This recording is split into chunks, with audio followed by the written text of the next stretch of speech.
Thank God for David Donnelly. Welcome to my YouTube channel, my TikTok channel, my Instagram page, One Race, Human Race, All Human. Today is Monday, December 12th, 2022. This is from Politico.com this morning. This is brand new news to me and to you and to everyone. Totally new.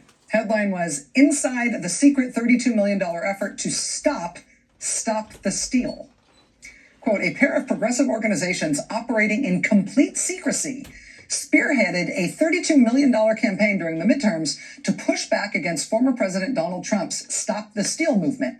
The groups operated in states across the country as the election system faced unprecedented pressure from Trump and his allies, who falsely said the 2020 election was stolen. Altogether, the organizations funded 126 groups across 16 states, from battlegrounds like Arizona and Pennsylvania to places like South Carolina and New Jersey. The group intentionally operated behind the scenes throughout the midterm election cycle, not conducting media outreach or even launching a public-facing website. Politico is the first to report on the group's existence and their extensive funding of these scores of groups.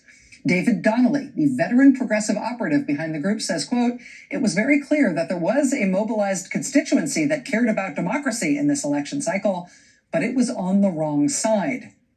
Donnelly said the goal of his funding network was to bring people to the fight, not just bring more policy wonks or bring more lawyers, to bring more people to the fight.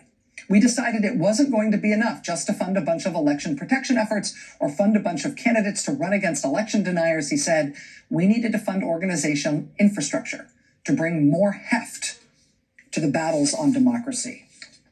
More heft, tens of millions of dollars of more heft. Joining us now is David Donnelly, veteran progressive operative behind the Pro-Democracy Center and Pro-Democracy Campaign, which I have to check against my notes because indeed, these are organizations I had never heard of before today. Mr. Donnelly, thank you for being here. Thank you for having me, Rachel. Can you put a little bit of meat on the bones here in terms of what exactly you funded? This is a lot of money to have put into this election cycle. What were you funding and what were your priorities? First, let me say that I believe there's a cast of thousands of people who helped to deliver these election results all across the country. I think Americans stood up for democracy and against those that would take us in the wrong direction and restrict democracy. The kind of work that our partners did, and frankly, I think a whole lot of credit belongs to the 126 groups that we supported. The kind of work they did spanned the spectrum from voter registration drives to turning out votes in all across the country. They advocated with election clerks to make sure that there were longer hours to cast ballots. They encouraged people to reach out to neighbors and to expand the voting rolls. And they worked on ballot questions. And they worked on other kinds of policy fights to make our democracy more reflective and responsive to all of us. There's two things that seem notable about this effort and the way that we're learning about it. One is that this does not seem to have been let's create a big new national organization that's going to train operatives centrally and then dispatch them into the states, which I think is a lot of what we sort of imagine a big, well-funded national, tens of millions of dollars effort might be like. This is very much supporting existing organizations in states and communities.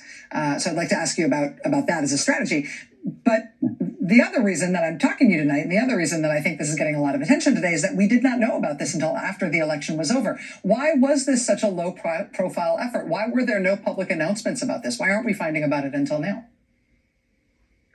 We just simply didn't believe that we should promote work before we did it. We're under the impression that you should actually go prove yourself in the world before you claim any credit for the work that you've done. And we thought that our organizational partners in the states are the ones that were doing the hard work, and they're the ones that should be talking about their work. And many of them got great press coverage about all the work that they did to engage in Black and brown communities and young voters and the work that they did on policy. And we think that's a more important story to tell than the work that we did. We did work within the existing organizational structures. We didn't set up a whole lot of new organizations because there are great organizations working in communities all over the country. They needed more resources.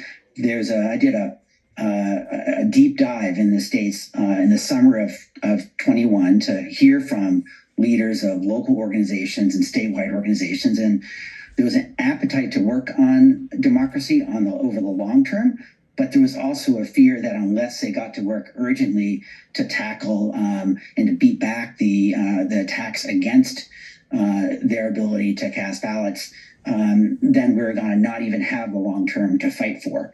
So we set out to help support them in the near term, but also to lay the groundwork for these organizations that are working in Black and brown communities and among young people to have a stronger leadership role in the questions of democracy over time.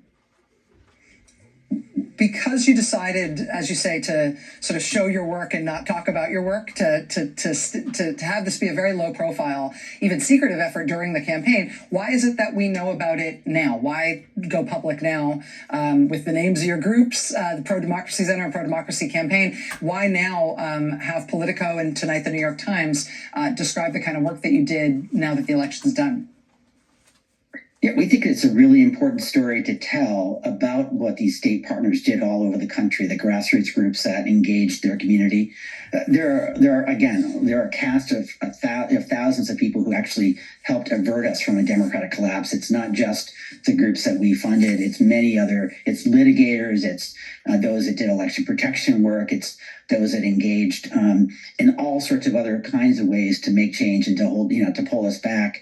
But we believe it's really critical to ground the work in the front lines of those that are being attacked and those that have their rights being taken away. And so we thought it was critical to make sure that their stories were told and were part of the election roundup that we're now engaged in, understanding that, yes, indeed, we actually have a country that's more pro-democracy, slightly more. We held the line. I think we have a lot more work to do.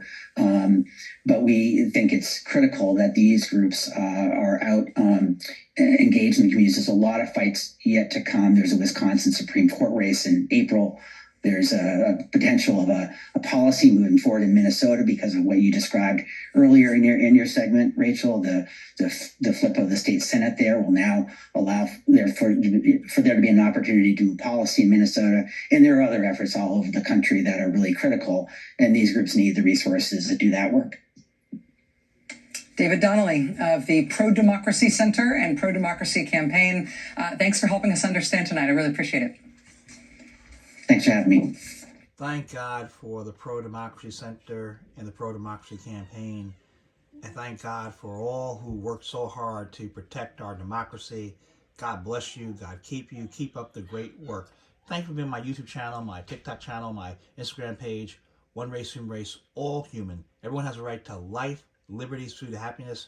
Everyone has a right to food in their stomach, clothes on the back, shoes on their feet, shelter overhead, free healthcare like the rest of the world, right? Universal child care, okay? Decent, livable wages, housing, the abundant life, as Christ said, I'm come that they may have life, they may have it more abundantly, right? The best life possible for each and every human being on this planet known as Earth. God bless you, and God keep you.